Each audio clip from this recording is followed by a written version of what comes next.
Until today, dentists have only been doing emergency procedures, but now they'll be allowed to carry out routine dental care with suitable precautions. And we're going to have a look at what those precautions are. Gillian is here. Hi, Gillian. Hi, how are you? We can just about see you there. And Lisa, your dental nurse, is here, and you have your patient Aisling with you. Now, you must be so relieved with the news today that you can start seeing clients again. Yeah, it's great. We're making a move towards routine dentistry, returning to routine dental care, which is fantastic because over the last couple of weeks we've been trying to manage people as much as possible through teledentistry, so on the phone, prescribing antibiotics or painkillers, and only really seeing the most urgent of cases. Okay, so how different will it be when we're going for our dental appointment? So really the patient journey is what's different. What happens in the surgery won't be that different. People are used to seeing a dentist wearing a mask and gloves and eye protection. But the journey will be different because it's really about the social distancing around attending an appointment. So what you'll find is that before you attend, you'll be asked the usual questions. Do you have any symptoms suggestive of COVID-19, or have you been in contact with anyone with COVID-19? When you do attend for your appointment, you'll probably be asked to telephone the surgery to say you're outside. And then so you don't want people hanging around in the waiting room? Exactly. Most surgeries will try and minimise the use of their waiting rooms. Okay. And that's to try and, again, create more distance between people who are attending for appointments. When you do attend the surgery, you'll be asked to clean your hands or to use alcohol sanitizer. And when you walk into the surgery, the dentist and the dental nurse will have masks on. Because it's very hard to maintain that 2 metres of a distance within a dental surgery. So you have the mask and you both have the shield on as well? So for a treatment, we'd be wearing the shield and the plastic aprons. And other, what PPE or what protective equipment is worn will vary from dentist to dentist depending on their own risk assessment of their team's needs.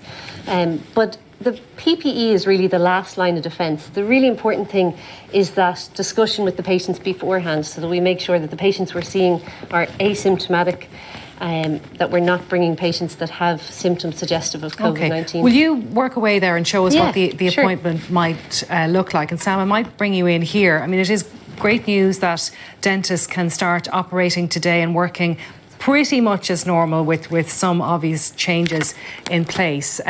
Do you think that the dentists will be able to manage the measures that they need to take? I'm sure they will because they're very used to all of this. They also got a 14-page document from the HPSC and the HSC that more or less describes in detail the risks and how to mitigate and manage those. In fact, I think that document's so good it might be useful for other industries where people are meeting customers, because a lot of things about cleaning toilets, cleaning touched surfaces and scheduling appointments could work in many other areas as well, which haven't yet been given detailed guidance. It would certainly be useful for somebody like Jean and other hairdressers to have a guidance on how they're supposed to operate from here on.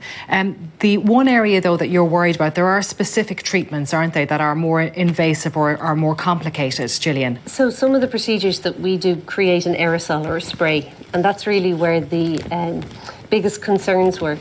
But to be perfectly honest, dentists have been managing cross-infection control with aerosols for years, and the emergent evidence is that the aerosols, while we may need some additional protection, which would, at the discretion of the dentist, the treating dentist, include a respirator mask, the mask that Sam was talking about earlier, where you have this metal bar that it forms a close seal around your nose, and the filtration level, it'll filter out even tiny particles. Are they hard for you to breathe through? Very. And also hard to talk through. So it's very hard for patients to hear you when you have this on. So, working with it is difficult. It's hard to breathe, it's hard to speak, but it'll be up to each dentist as to whether they feel it's necessary for them to wear it for their protection.